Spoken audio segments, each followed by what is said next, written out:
मिर्जापुर 6 जनवरी ब्राह्मण समाज को Republican party of India Athawale से जुड़ने के लिए पार्टी के राष्ट्रीय उपाध्यक्ष कृष्ण मिलन शुक्ला प्रतापगढ़ आए। इस दौरान आयोजित पत्रकार वार्ता में उन्होंने कहा कि उत्तर प्रदेश में पार्टी ब्राह्मण समाज को साथ लेकर चुनाव लड़ेगी।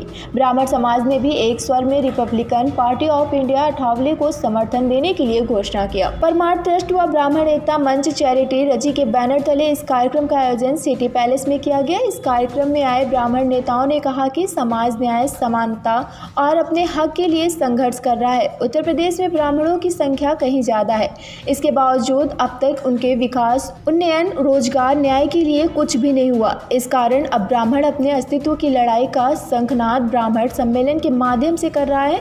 कार्यक्रम के दौरान पार्टी के राष्ट्रीय उपाध्यक्ष कृष्ण मिलन शुक्ला ने ब्राह्मणों को न्याय, रोजगार, विकास आदि मुद्दों पर भरोसा दिलाया। उन्होंने कहा कि पार्टी चुनाव में ब्राह्मण समाज को साथ लेकर चुनाव लड़ेगी।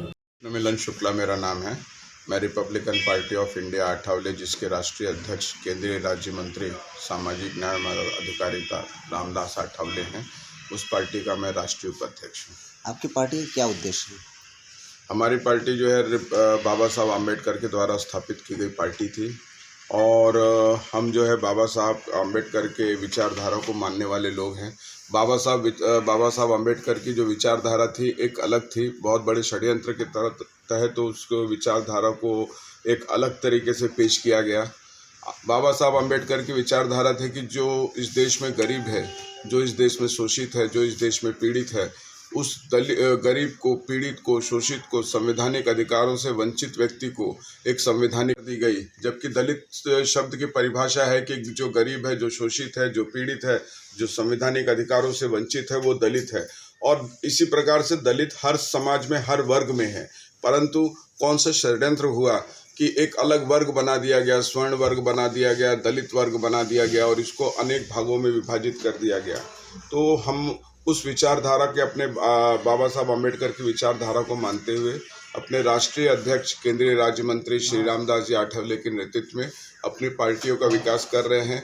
और आपको मैं बता दूं कि 1957 में हमारे 4 सांसद सदस्य यहाँ उत्तर प्रदेश से हुआ करते थे। तो मुख्यतः ये ज़मीन जो है हमारी है और अब बाबा साहब आम्बेडकर के नाम पे दूसरे लोग अन्य प्रकार के जीव जंतु लाकर हाथी से, घोड़े से सवार होकर इस ज़मीन पे कब्जा किया है।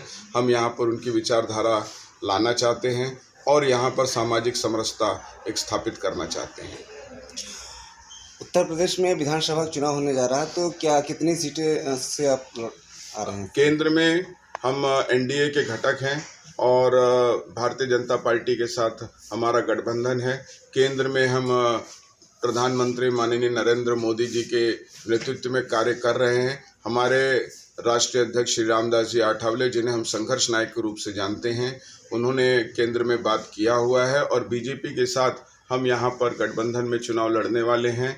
हमें आशा है कि यहाँ पे हमें 30 से 35 सीट मिलेगी और जिसके अंदर पूर्वांचल में हम 12 से 15 सीट में लड़ने वाले हैं। ब्राह्मणों के लिए आपने अभी 4% आरक्षण की मांग की है, क्या विषय है उसके लिए, क्या मांग है ये? देखिए, पता नहीं कौन से एक षड्यंत्र के तहत ब्राह्मण को एक बहुत बड़ा पूंजीपति मान लिया गया है, जबकि वेद भी कहता है कि ब्राह्मण तो विप्र है। और ब्राह्मणों का कार्य शुरू से ये रहा है कि उन्होंने शिक्षा का दान दिया है, सबका एक तरीके से कार्य करने का, जो एक लोगों को अगर कोई शिक्षा देता है या कहीं कोई काम करता है तो उसकी न्यूनतम वेतन फिक्स है। परंतु ब्राह्मण ने कभी शिक्षा देने के लिए अपना न्यूनतम अधिकार नहीं मांगा लोगों से। शिक्षा का दान दिया और बदले में जो दान मिला उसे सहर्ष स्वीकार किया।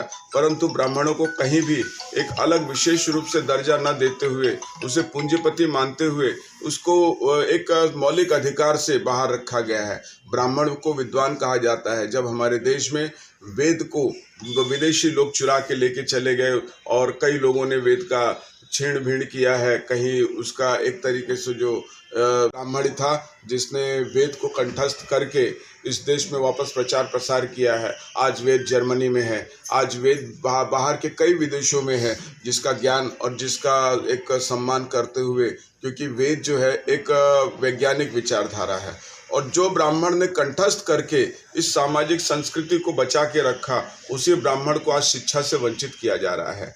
ये बहुत विषम परिस्थिति है। मैं ब्राह्मण समाज का हूँ और मेरे लिए अत्यंत दुखदायी होता है, मेरे लिए पीड़ा की बात होती है कि ब्राह्मण एक बहुत अलग समय से गुजर रहा है।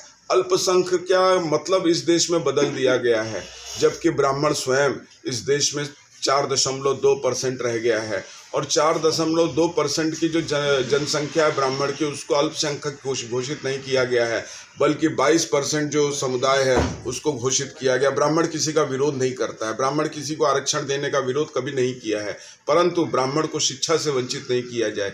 मेरा मानना ऐसा है कि मौलिक अधिकार, संवैधानिक अधिकार सबको मिलना चाहिए, और ब्राह्मणों को शिक्षा का मौलिक और संवैधानिक अधिकार मिलना चाहिए। आज ब्राह्मण जो है मेडिकल के क्षेत्र में, इंजीनियरिंग के क्षेत्र में, या अलग अलग जो पढ़ाई के क्षेत्र हैं, उससे उनको शिक्षा से वंचित किया जा रहा है।